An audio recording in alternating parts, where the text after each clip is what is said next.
श्री राम बंधु, आज मैं आपके सामने पुनः एक नए सब्जेक्ट के साथ आप लोग के सामने उपस्थित हूँ। जैसा कि हम सभी जानते हैं कि यह फरवरी का लास्ट सप्ताह है और मार्च का प्रथम सप्ताह है, बच्चों के एग्ज़ाम का सप्ताह होता है। इस समय सभी के लगभग 80% बच्चों में विशेष प्रकार की चिंताएं देखी गई हैं, जो कि उनके तनाव का प्रमुख कारण बनती हैं, जो कि उनसे कुछ अलग कृत्य करने के लिए उन्हें मजबूर बना देती हैं। इन कृत्यों के बारे में मैं आपके सामने एक मनोवैज्ञानिक आधार रखूंगा और उसका स्पष्टीकरण करते हुए उससे निपटने के कुछ मैं आपको आवश्यक जानकारियां दूंगा। इस वीडियो को सभी अंत तक देखेंगे और इस वीडियो को उन बच्चों को दिखाएंगे जो कि एग्ज़ाम देने वाले हैं, और उन पेरेंट्स को दिखाएंगे, क्योंकि दोनों के लिए देखना बहुत अति आवश्यक है। इसलिए आप सभी कृपा करके ध्यानपूर्ण ढंग से इस वीडियो को अंत तक देखें और शेयर करें। धन्यवाद। देखिए, देखा जाता है कि 80% बच्चों में जो ये चिंता का कारण होता है एग्जाम के टाइम में, तो वह यह होता है कि कहीं मेरा रिजल्ट बिगड़ गया, मेरे माता-पिता दुखी होंगे। सबसे प्रथम यह कारण देखा जाता है। तो इसके लिए बच्चे को माता-पिता द्वारा समझाई दी जाए। उन्हें यह बच्चे को यह विश्वास दिलाना चाहिए कि यदि किसी कारणवश उसका रिजल्ट बिगड़ता भी है तो माता-पिता उससे नाराज नहीं होंगे। इससे मनोवैज्ञानिक आधार यह रखा गया है कि इससे बच्चे का अधिक अच्छा रिजल्ट आने की संभावना बढ़ जाती है। जैसे कि देखा गया है कि मम्मी पापा की सेहत रिस्पेक्ट मेरे रिजल्ट से जुड़ी है। यह बच्चे के माइंड में उठता है कि मेरे जो मम्मी पापा की सेहत रिस्पेक्ट है मेरे रिजल्ट से जुड़ी हुई है। यदि मेरा अच्छा रिजल्ट आएगा तो समाज में उनकी एक अच्छी ख्याति होगी, उनकी मान प्रतिष्ठा बढ़ेगी, उनका कहना चाहिए उनमें टेंशन कम होगी।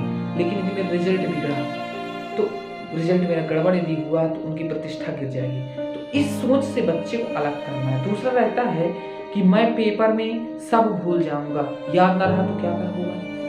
बच्चे के मन में ये भी रहता है कि यदि मैं याद करके जा रहा हूँ, यदि मैं सब भूल गया या मैं जो पढ़ के जा रहा हूँ क्वेश्चन नहीं आ रहे हैं तो मैं क्या करूँगा।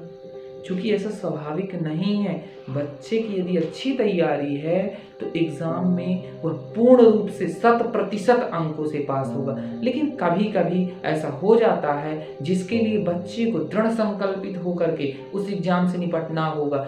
यदि चिंता तृणात बहुत है, यदि वो चिंता होती है करेगा तो पूर्ण रूप से अपने आप को कमजोर समझेगा। इसलिए उसे चिंता नहीं करनी है। मेहनत की ड्रॉप भी किया एग्जाम क्रैक नहीं होता। अब देखिए, कभी कभी ऐसा भी होता है कि हमने बहुत मेहनत कर रहा है, बच्चा बहुत मेहनत कर रहा है लेकिन एग्जाम क्रैक नहीं हो रहा है। तो ये कई प्रकार की दिक्कत मन में जो मानसिक गतिविधियां कई प्रकार के एग्जाम से पहले उठती हैं। बहुत बच्चों में एग्जाम के समय तक झिझकाहट रहती है। क्यों झिझकाहट? यदि हमें चिंता करने से हमारा एग्जाम बन जाने वाला हो, हमारा रिजल्ट बन जाने वाला हो तो हम ढेर चिंता करें, लेकिन ऐसा नहीं होने वाला है। तो मनोवैज्ञानिक आधार पर इसमें क्या एक तर्क दिया गया है कि इस वक्त बच्चा कम से कम प्रतिदिन 5 मिनट मेडिटेशन करे। ओम नाम का जाप करते हुए बच्चा मेडिटेशन करे। ये मनोवैज्ञानिक कह रहे हैं। मनोवैज्ञानिक मुख्य रूप से वाइगोत्स्की और जीन प्याजे जैसे जो संज्ञानात्मक के जनक हैं, उन्होंने ऐसी बातें। इसके साथ साथ यदि देखिए, अक्सर आज की दुनिया जो बहुत बिजी चल रही है, लोग अपने काम में अस्त व्यस्त हैं, लेकिन प्रत्येक माता पिता कम से कम 5 मिनट 5 मिनट तो वैसे बहुत कम होगा, आधा घंटे बच्चे के साथ विचार करें कि बच्चे को किस जगह पर दिक्कत आ रही है। क्योंकि बच्चा एक प्रेशर कुकर में बंद है।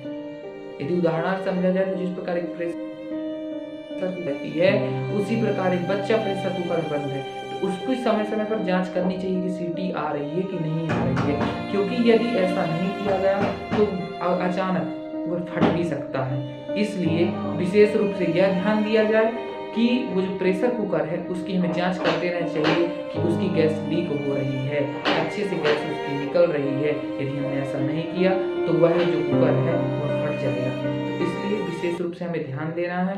इसके साथ मनोवैज्ञानिक जो आधार दिए गए हैं कि अपने बच्चों से हमें आधा घंटे लगभग एग्जाम पैटर्न के बारे में बात करनी है। उन्हें समझाना है कि उनको कहाँ पे दिक्कत आ रही है, क्या कठिनाई हो रही है, मानसिक रूप से क्या कठिनाई हो रही है, एग्जाम में क्या कठिनाई हो रही है।